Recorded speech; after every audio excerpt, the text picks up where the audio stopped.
Olá, meu nome é Cintia e você está no canal Biblioteca de Gaia. Hoje eu vim finalmente trazer a resenha do Tolkien, O Senhor da Fantasia, que é a biografia do Tolkien. Terminei de ler em fevereiro e fiquei enrolando até agora para trazer a resenha para vocês. Mas vamos lá. Vai ser uma resenha bem breve, bem geralzona, já que é uma biografia, né? O gostoso da biografia é você ler, parar e ler.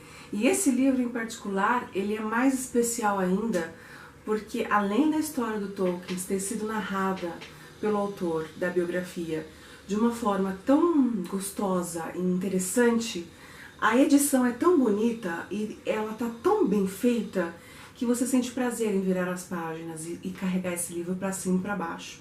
Então é uma experiência única e muito especial ler essa biografia, que não é ela grande. Ela tem mais ou menos 250 páginas, com algumas referências biográficas no final, alguma outra informação extra. Então é um livro rápido de ler. E como eu falei, a edição tá fantástica. Você lê e nem percebe que as páginas vão sendo viradas, né? Bom, vou falar sobre algumas curiosidades que eu encontrei aqui referentes ao Tolkien. Uma delas é que ele falava islandês fluentemente. Isso mesmo, ele era versado no islandês, no inglês médio e inglês antigo. E por causa disso ele acabou até se tornando um linguista de Oxford. Pois é. É claro que ele começou dando aula em universidades menores, mas já com um título muito bem reconhecido.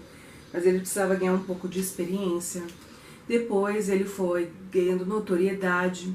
Até mesmo quando ele começou a traduzir o Beowulf, que foi traduzido por ele, muita gente confunde por não conhecer a história de Beowulf. Eu tenho aqui Beowulf, vou mostrar pra vocês. Muita gente acha que a história de Beowulf é uma história do Tolkien. Na verdade, Beowulf é uma obra mais folclórica. Ela pertence às terras, os reinos setentrionais, sendo mais para a Islândia, que inclusive era o idioma que o Tolkien falava fluentemente, e ele foi o responsável por traduzi-la. E inclusive ele acabou ganhando até um prêmio honoris causa em letras de Oxford por causa deste livro. Mas então não é um livro, uma história escrita por Tolkien, ok? Foi só traduzido por ele. E o Beowulf foi um projeto dele muito grande, muito rico. Já demonstrava aí o interesse que ele tinha por esse tipo de história, né? Essa particular, ligada a lendas, folclores, mitos, seres místicos, etc. E desde muito pequenininho, desde muito jovem, o Tolkien já se interessava muito por esse assunto. E o Tolkien começou a ter seu interesse mais desperto por esse tipo de assunto já pequeno ainda, logo quando ele começou a ser alfabetizado. E ele lia os livros de aventura, de história, de fantasia, como A Ilha do Tesouro, Alice no País das Maravilhas, O Flautista de Hamelin e o chamado Livro Vermelho das Fadas, que eu acho que não tem em português, Red Fairy Book. E a partir dessas primeiras histórias que ele teve contato ainda na infância, foi o interesse dele por esse tipo de seres, né, trazido por esses livros, começou a ser desperto. Já fez com que ele desse aí uma preferência para esse tipo de leitura e para criar esse tipo de mundo. Uma curiosidade que muita gente não sabe, não tem conhecimento e acaba reproduzindo porque ouviu em algum lugar por engano, é que a origem, o livro O Senhor dos Anéis, era um livro único. Não, o livro O Senhor dos Anéis nunca foi um livro único, a não ser para o próprio Tolkien. O objetivo dele, quando ele começou a escrever O Senhor dos Anéis, era sim que fosse publicado como um livro único. Mas a primeira editora já fez de tudo até convencê-lo de que não era viável publicar aquele livro, que era gigante, num único volume.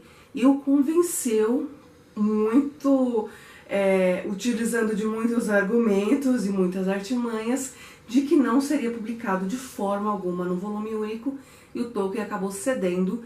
Então a sua primeira publicação do Senhor dos Anéis já foi em 3 volumes. Então, apesar do Tolkien não querer isso, foi o que acabou acontecendo. Então a obra O Senhor dos Anéis, ela foi originalmente publicada em 3 volumes e não numa edição única como muita gente pensa. Outra curiosidade é que antes do Tolkien começar a escrever O Senhor dos Anéis, O Hobbit, ele começou a escrever o Silmarillion. A grande obra da vida do Tolkien foi o Silmarillion. E foi uma obra que no final ele acabou nem conseguindo concluí-la por inteiro, né? O filho dele acabou fazendo os arranjos finais para publicação, enfim. Foi uma obra que na cabeça dele não estava pronta, nunca estava pronta, né? Foi a primeira que ele começou a escrever, morreu e não conseguiu concluir esta obra. Inclusive aquele livro Contos Inacabados, eu vou mostrar que eu também tenho aqui, esse aqui, o Contos Inacabados, eles são histórias que o Tolkien pretendia colocar no Silmarillion. E olha só o tamanho deste livro, ele tem, bom, com a parte de glossário e etc, e mapas e tudo mais, ele tem quase 600 páginas esse livro. E ele queria colocar isso junto com o Silmarillion, olha só como era a ideia deste homem. Só que o Tolkien tinha um grande problema, ele era muito perfeccionista. Mas assim, aquele chato de tão perfeccionista que era.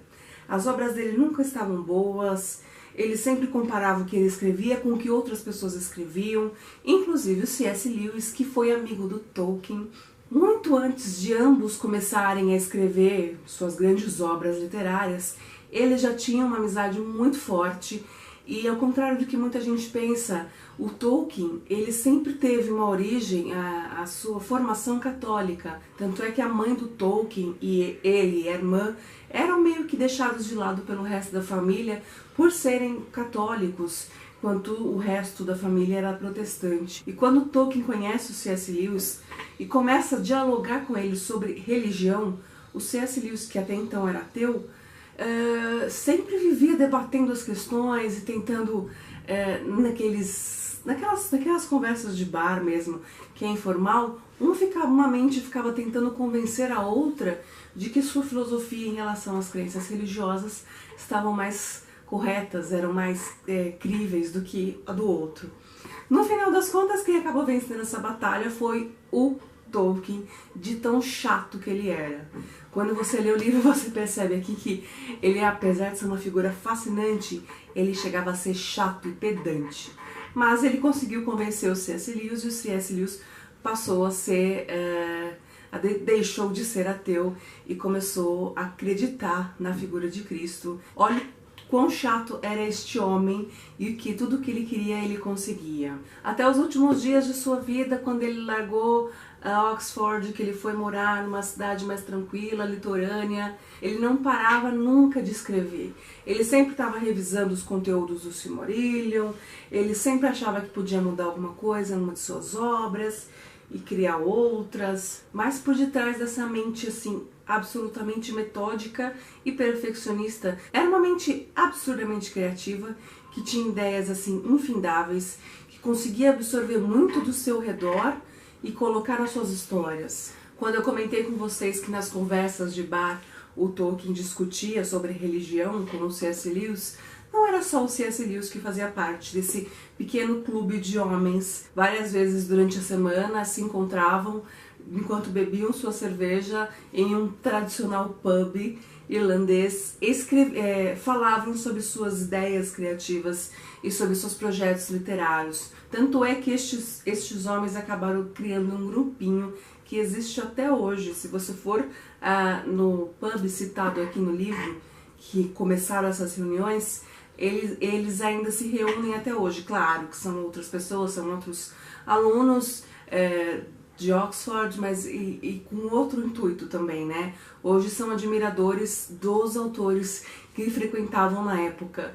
E o grupo que eles tinham era o Inklings. Durante muito tempo eles iam lá para conversar sobre questões de trivialidades, relação de trabalho, dia a dia, até que começaram a ver que eles tinham um interesse muito grande pela escrita. Então cada um levava o seu material e lia para os colegas, pegava opinião, dicas, sugestões, fazia críticas, e iam compartilhando as ideias criativas que eles tinham. O C.S. Lewis fez isso muito com as Crônicas de Nárnia e o Tolkien fez com O Senhor dos Anéis também. Só que, como eu disse para vocês, o Tolkien era uma figura muito difícil de lidar.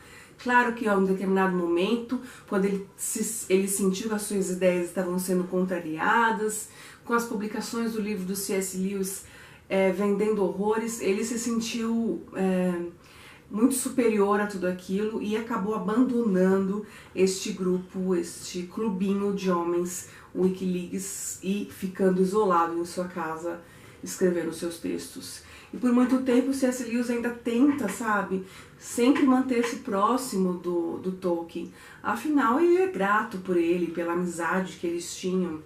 Mas o Tolkien não arreda o pé, não quer saber de mais ninguém, quer viver a vidinha dele lá, com muita dor de cotovelo, sim, mas muito orgulho, coisas de mentes brilhantes, né? Tem uma parte aqui do livro que estudam os alter egos do Tolkien, né? E é um pouco do... Ele vai citando os personagens do Senhor dos Anéis, que são meio que alter egos do Tolkien. Também tem outros trechos que ele explica por que determinado personagem tinha um comportamento, quem ele se inspirou, o que influenciou ele a escrever daquela forma sobre tal personagem, ou uma ação específica. E como eu falei pra vocês no começo, apesar do Silmarillion ter sido a obra inicial que o Tolkien começou a escrever, ela foi a última a ser concluída e nem acabou sendo concluída. Mas todo o conteúdo que ele juntou para o Silmarillion acabou sendo ele usando como referência para escrever todas as outras obras. O Hobbit, O Senhor dos Anéis, Roverandel, enfim, todas as outras obras que você conhece do Tolkien, ele acabou utilizando de uma forma ou outra como base, como livro de consulta ou Silmarillion. Então tá aí a importância desse livro. O que não é tão valorizado, na verdade, é o que deu origem a todas as histórias incríveis do Tolkien que a gente conhece hoje em dia. E é interessante também, para quem é muito fã da série do Senhor dos Anéis, que aqui ele traz até alguns exemplos de desfechos nas histórias que não foram bem completos. Ele mostra algumas gafezinhas aqui em relação ao tempo que não se fecham, que não batem. E que a gente, quando lê, acaba nem percebendo, porque elas são bem sutis, mas que quando para as pessoas mais meticulosas acabam gritando essas informações. Então a gente acaba percebendo aqui esses pequenos errinhos que o Tolkien também reconheceu depois de publicado pela primeira vez O Senhor dos Anéis. Ele acabou reconhecendo aí essas gafezinhas e queria mudar e queria reescrever tudo, mas a editora, não, vamos com calma. E teve que colocar um freio nele, porque para ele as obras dele nunca estavam boas o suficiente, apesar dele ter muito orgulho, sentir muito orgulho de tudo aquilo que ele escrevia. Bom, eu não vou falar mais sobre esse livro, eu acho que já consegui expressar aqui o quanto é incrível esta obra.